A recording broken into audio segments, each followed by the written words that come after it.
Hello friends, मैं हूं आपका दोस्त और होस्ट और मैं आया हुआ हूं कोलकाता में अतीत से जुड़ा हुआ ये बड़ा ही शानदार विक्टोरिया मेमोरियल पैलेस है। तो फ्रेंड्स, आज जानेंगे इसके बारे में कुछ इंटरेस्टिंग फैक्ट्स।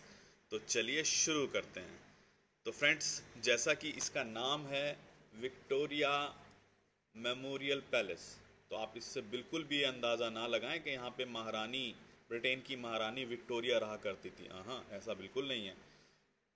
महारानी का तो निधन हो गया था 1901 में, जबकि इसको बनाना शुरू किया गया था 1906 में और 1921 तक इसका निर्माण कार्य चला है। तो आप जैसे ही अंदर घुसेंगे, सामने आपको ये महारानी विक्टोरिया का स्टैचू मिलेगा बैठे हुए।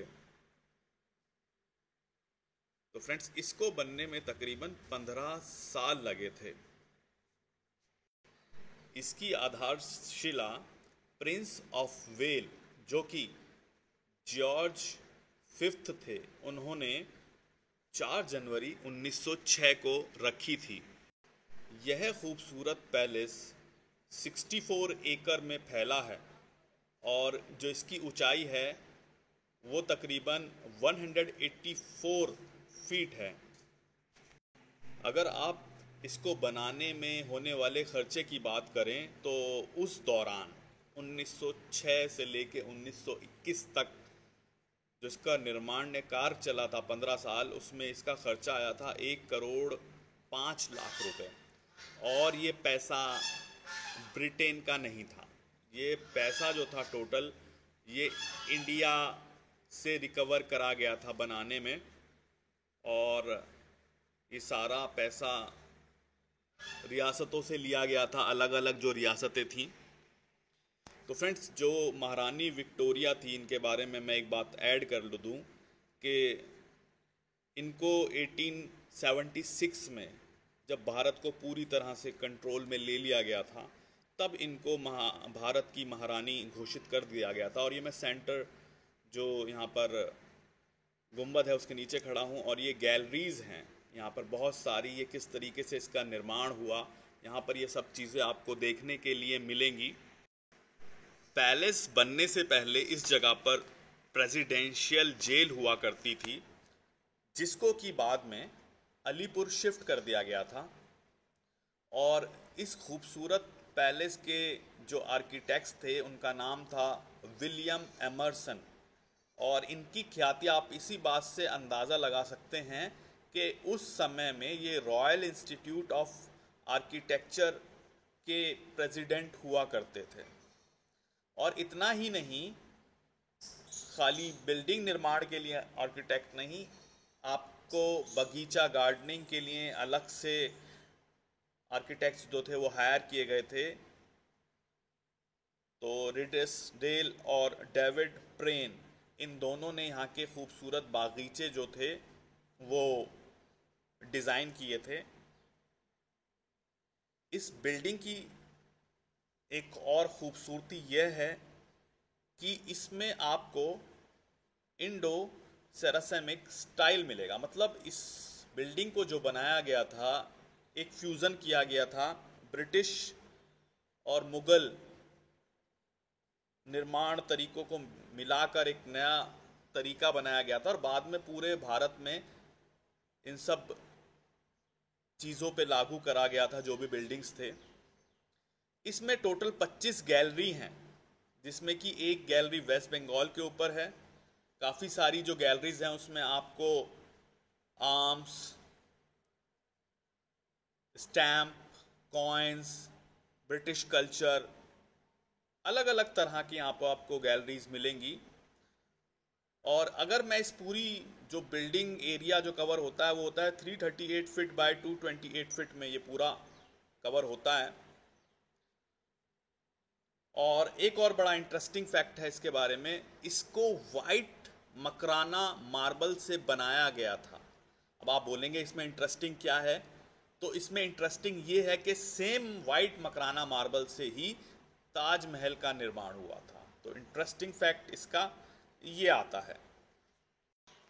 तो अब सवाल ये आता है कि जब यहाँ पर महारानी विक्टोरिया नहीं रहती थी, तो ये विक्टोरिया मेमोरियल आखिर बनाया किस लिए गया था, तो जैसे कि आप जानते हैं कि ब्रिटिश ईस्ट इंडिया कंपनी, जो कि व्यापारी बन के आए थे भारत में, उन्होंने जो भारत में कदम रखे थे वो कोलकाता से रखे थे, और वहीं से उन्होंने अपना एक दायरा बनाना शुरू करा था।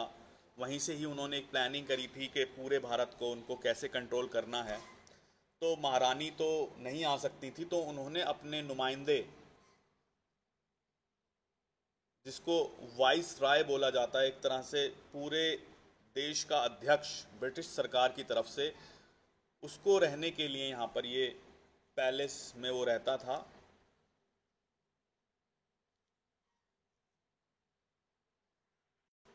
इसके निर्माण का सुझाव जो दिया गया था वो लॉर्ड कर्जन द्वारा दिया गया था। अब लॉर्ड कर्जन कौन थे?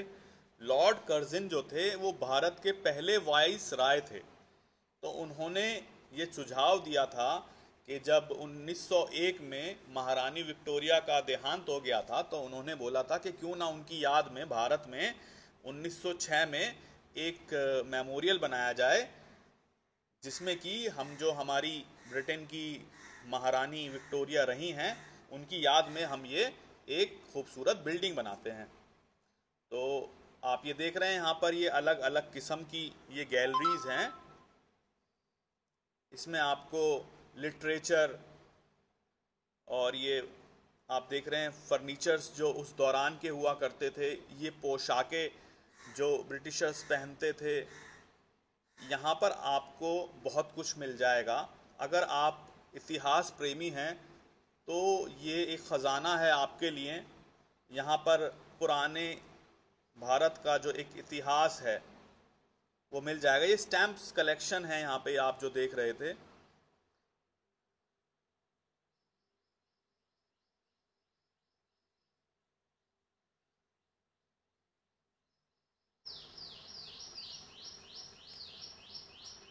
ये किस तरह से वेस्ट बंगाल हुआ करता था उसकी एक झलकी यहाँ पर दिखाई गई है।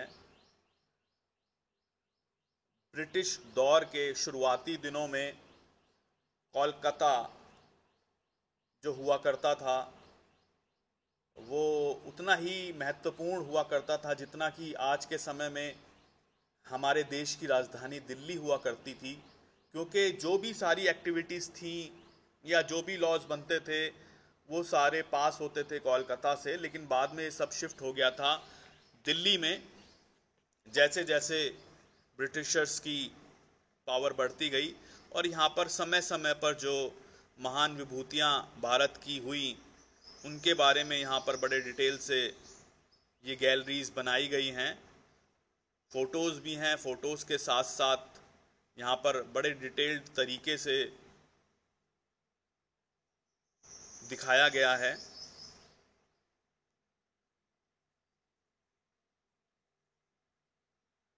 ये बहुत ही पुराने फ़ोटोज़ आर्मीज़ के उन दिनों।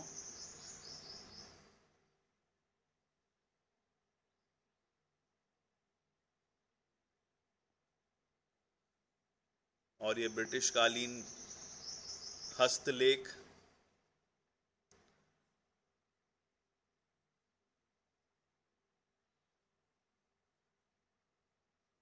आप देख पा रहे हैं यहाँ पर ये खूबसूरत तोप। और ये देखिए उस टाइम जो ढाल और तलवार इस्तेमाल होती थी वो यहाँ पर प्रदर्शित की गई है। बंदूकें भी हैं। और ये विक्टोरिया मेमोरियल का आप देख रहे हैं मॉडल है एक।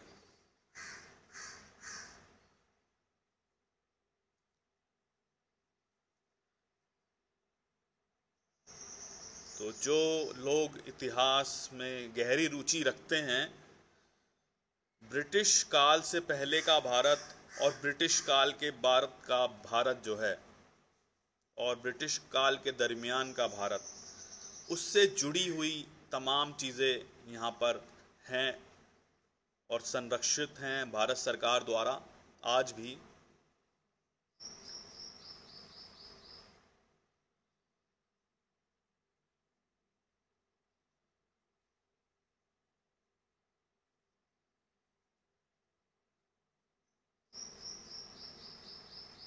तो जैसा कि मैं हमेशा कहता हूँ, शायद मैं उतना अच्छा ना दिखा पाया हूँ जितना कि सुंदर ये है। तो फ्रेंड्स, अगर आप कभी कोलकाता आते हैं तो ये जो हमारे इतिहास से जुड़ा हुआ एक हिस्सा है, इसको ज़रूर देखने आएं।